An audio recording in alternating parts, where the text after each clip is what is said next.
They say money can't buy happiness, but it sure as hell can buy madness. And I should know.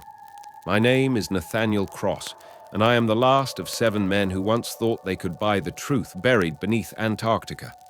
We weren't just rich. We were the kind of rich that made normal billionaires seem frugal. Our group, me, Carter Monroe, Zahir Kader, Alejandro Delgado, Blake Hensley, Dmitry Volkov, and Theo Wynn, was known in elite circles as the 7 Thrones. Each of us ruled an empire. Carter in real estate, Zahir in shipping and logistics, Alejandro in cybersecurity, Blake in fashion and oil, Dmitry in metals and private military tech, Theo in biotech. Me? I ran Cross Dynamics, the AI super conglomerate that pretty much predicted economic patterns before they happened. We were bored. The world was too small for us, too predictable. We'd raced supercars across the Sahara, bought and bankrupted fake islands in the Pacific, simulated moon landings for fun. We weren't looking for investment. We were looking for purpose. Then Alejandro found the footage. He was a digital archaeologist in his spare time, scraping through dark data, deep webs, and blacklisted servers. One night in his penthouse, he summoned us with the urgency of a man who just uncovered the Ark of the Covenant. We came, expecting another of his ghost signals. But this time, he had something real. On a bulletproof encrypted server buried in Moldova's deepest net, he'd found a video file. Corrupted at first, but hidden in its audio waveform was a secondary encryption. Coordinates. But the video, it changed everything. A man, wild-eyed and frostbitten, stared into the lens. "My name is Dr. Benjamin Holloway," he said, breath fogging the air. "I was stationed at Roosevelt Ice Shelf Base, working with a US research team. 3 weeks ago, I fell into a crevasse and found something I cannot explain." What followed was an odyssey. The man had discovered tunnels, perfectly symmetrical, humming with alien light. He wandered into a structure bigger than any man-made facility, buried thousands of feet below the ice. He found gold, not just bars, but massive, brick-like slabs of the stuff. Vaults filled with silver, rubies, diamonds, wealth beyond comprehension. Then he passed fields, real fields, crops, livestock, barns, machinery, enough food for a colony of thousands. The place was alive but empty, eerily so. And the power, it never ran out. His camera, his phone, charged endlessly, wirelessly, with no technology to explain it. He recorded everything. He lived there for days, then tried to return. He almost made it. The final shot was his camera sliding onto the ice as he was dragged back into the hole, screaming. The footage was found 5 years later by a geological survey team, but its contents were buried by the US government. Alejandro, ever the genius, cracked the encryption. The coordinates hidden in the audio led to a remote point in East Antarctica. Off-grid, never surveyed, untouched. We couldn't resist. We didn't hesitate. We bought the most advanced private icebreaker on Earth, the Leviathan. Reinforced with military-grade hulls, equipped with a full lab, drone bay, satellite uplink, and onboard AI. We recruited a crew of experts, former Navy SEALs, Arctic specialists, engineers, and even a geologist who once worked with NASA. We paid them enough to keep their mouths shut for life. When the Leviathan departed, it looked more like a covert military expedition than a joyride. We reached the coordinates in 23 days. We found the crevasse, and we went down. The air changed as soon as we entered. Not just the temperature, the feeling. Like the earth had swallowed us, and we were no longer welcome. The tunnels were exactly as the footage showed.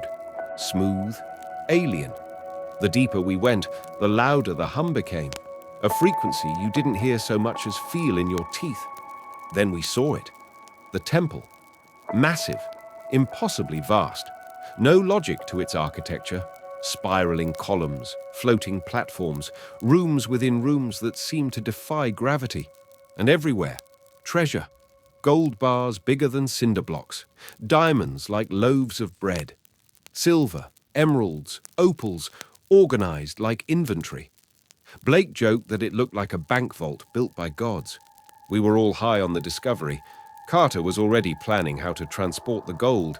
Zahir calculated black market values in his head. Theo wanted samples. Alejandro wanted answers. Me? I wanted to leave because I felt something watching. Then we found the biodome. The fields were still growing, the livestock alive. Water flowed, machines worked, drones flew. The place was functioning, like it had just been left a moment ago.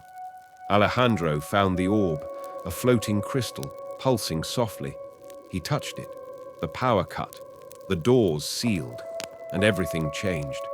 We were no longer explorers. We were prisoners. That first night, we heard noises.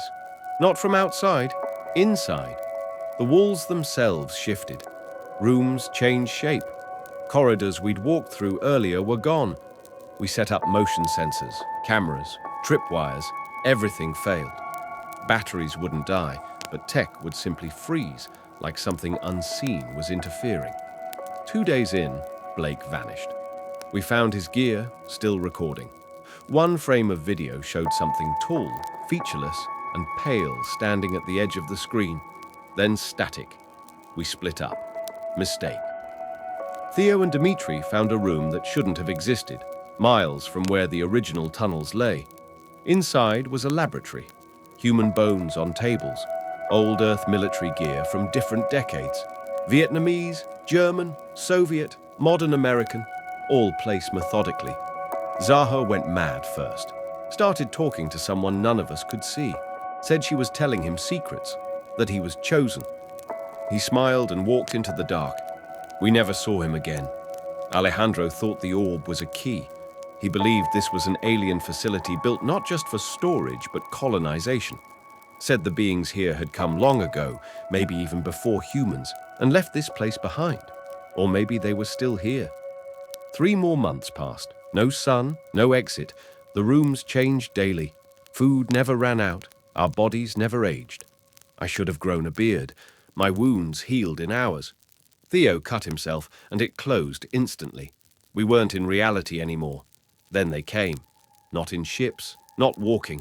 They just appeared. Shapes, watching, whispering into the walls. We couldn't sleep, couldn't think. They played with time.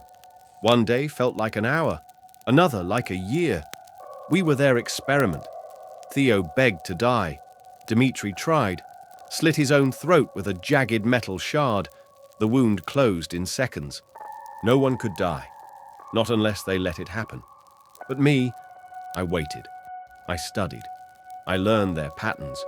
The orb showed visions, their history. They'd been here before the ice, before the continents split. They'd shaped life, created civilization, then vanished, or maybe fell asleep. I escaped because I did something the others never tried. I stopped wanting. I sat still. I meditated. I let go of greed, fear, desire. For a moment, the place didn't see me. I moved like a ghost, slipped through their walls, climbed back through the crevasse. It took me a day and a half. I collapsed onto the surface. The Leviathan was still there. The crew, faithful, stunned. I was alone. They'd been gone 8 months. They waited, just as paid. I had the footage. Every horror, every miracle. I've shared none of it, until now. Because something is coming, and it knows I escaped.